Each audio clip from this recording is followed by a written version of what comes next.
music.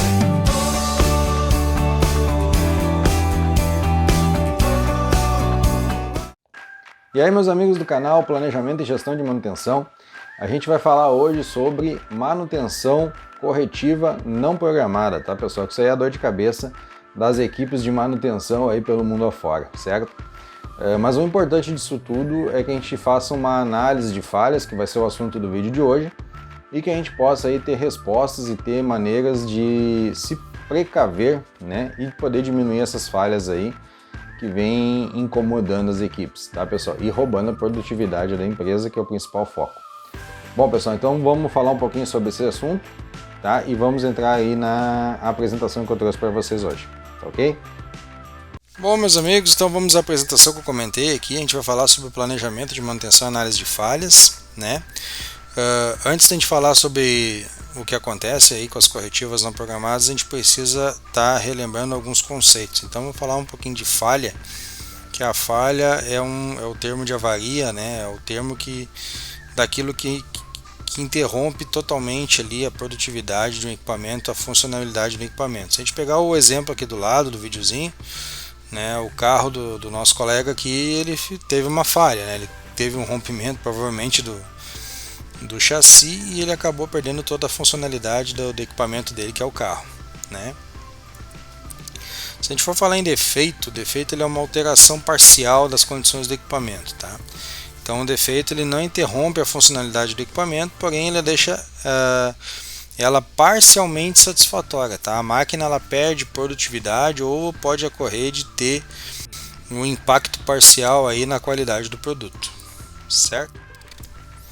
Falando em manutenção corretiva, né, pessoal? Então quando ela é emergencial é porque a gente teve que atuar em equipamentos que já estão em falha, né? Então a manutenção corretiva emergencial, ou a não planejada ou não programada, ela, além de trazer o prejuízo para a fábrica de ter equipamento parado, normalmente ela é mais cara, porque você tem que trazer às vezes uma peça que não tem na fábrica de avião, por exemplo. Isso vai tornar a logística mais cara. Você tem que acionar lá um fornecedor de madrugada, que ele vai cobrar mais caro por te atender fora do horário comercial. Você tem que trazer muitas vezes um especialista ou um técnico em hora extra para a fábrica. Então a manutenção corretiva emergencial ela sempre vai ser sinônimo de gasto para a empresa, tá? Falando um pouco do ciclo PDCA então em análise de falhas, né? Na fase do planejamento, né? Essa fase a gente precisa verificar o que é e como devemos atacar o problema, tá? Então aqui que a gente vai levantar os dados, a gente vai ter relatório de ordens de manutenção que a gente pode utilizar, manutenção corretiva não programada, né? Lembrete, então estamos partindo da ideia de que os conceitos de manutenção corretiva não programada já estão bem claros para a manutenção e para a empresa. Então, por que eu botei essa observação? Porque existem empresas que elas trabalham em cima da manutenção corretiva e acham que aquilo ali é o top, né? É o certo a fazer, tá? Então cabe a vocês dar uma olhada nisso, e quando estiverem trabalhando na empresa, se puder ter abertura, né, para implantação de novas técnicas de manutenção, começar a puxar isso aí. Manutenção corretiva não programada é sinônimo de prejuízo, tá? Então ela não pode ser tratada como uma ação de rotina, certo, pessoal? Então quanto mais a gente reduzir isso daí, melhor para nós, melhor para a empresa.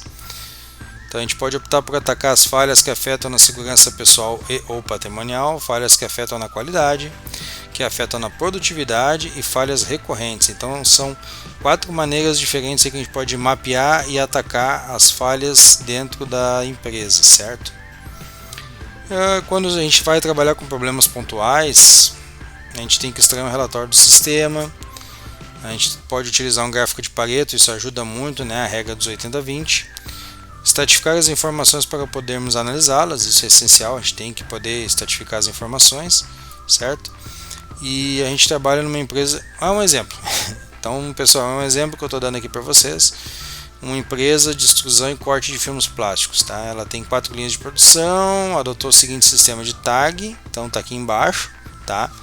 100 para unidade, L00 linha de produção, E00 que é da extrusora, C do corte, P de paletização, M monovia e R00 de reciclagem, tá? Então aqui é um cenário para a gente entender bem como trabalhar, tá, pessoal?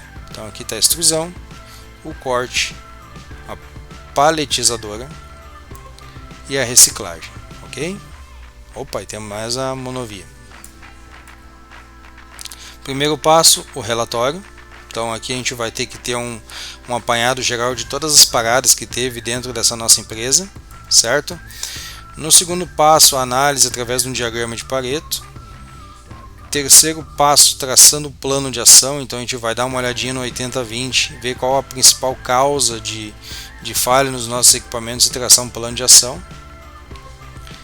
No quarto passo, a gente vai executar as ações planejadas na fase do plano. Então o que a gente planejou lá atrás a gente vai estar executando. Então a gente vai criar planos de manutenção daquilo que foi mapeado. Vamos gerar ordens de manutenção, colocar na programação e monitorar a execução, tá? Então a gente vai ver, a gente vai mapear assim falhas que ocorreram, né? Vai montar planos de manutenção para a gente se adiantar essas falhas. Vamos gerar a ordem de manutenção, fazer a programação dela e vamos ver como é que o pessoal está executando, tá? Quinto passo, a gente vai mensurar os resultados. Então eu botei aqui um exemplo de 6 meses, né? A gente vai ver se houve um novo caso de rompimento de cabos na linha 3, que é um exemplo que eu dei, se foi detectada a necessidade de troca de cabos, enfim. A gente vai dar uma olhada se a falha que ocorreu ela voltou a acontecer, se diminuiu, se ela saiu, se tem outras falhas acontecendo. Então é isso que a gente vai mensurar no quinto passo, tá? E o sexto passo, a gente vai expandir os planos de manutenção para todas as linhas, criar procedimentos de manutenção para a troca de cabos, porque isso eu estou pegando um exemplo ali de rompimento de cabos, tá, pessoal? Bom, pessoal, chegamos então ao final desse vídeo falando sobre análise de falhas, tá? E então é uma oportunidade que você tem aí com ferramentas um pouco mais simples. Essa metodologia que eu apresentei, ela é uma metodologia mais simples, tá? Ela é uma metodologia mais básica, mas nem por isso ela deixa de ser eficiente, tá? Então, se na sua empresa não tem uma metodologia já sobre análise de falhas de manutenção corretiva, você pode aplicar o que você aprendeu aqui no vídeo, tá? Inclusive as ferramentas que eu disponibilizei para vocês, certo?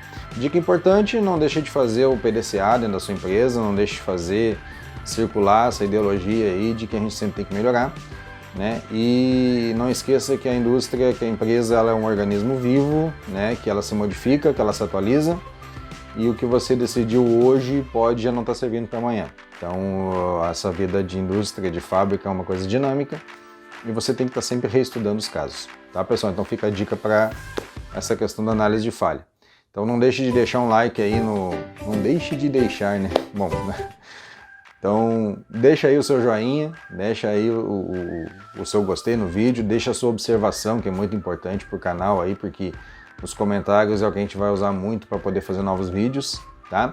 E se você não é inscrito, por favor, se inscreva, que isso fortalece o canal e ajuda a fazer a manutenção dessa ferramenta aqui, que é para ajudar o pessoal que está na indústria e está precisando adquirir conhecimento, adquirir novas ferramentas e aprender um pouco mais, expandir mais seus horizontes. Tá bom, pessoal? Forte abraço e até a próxima!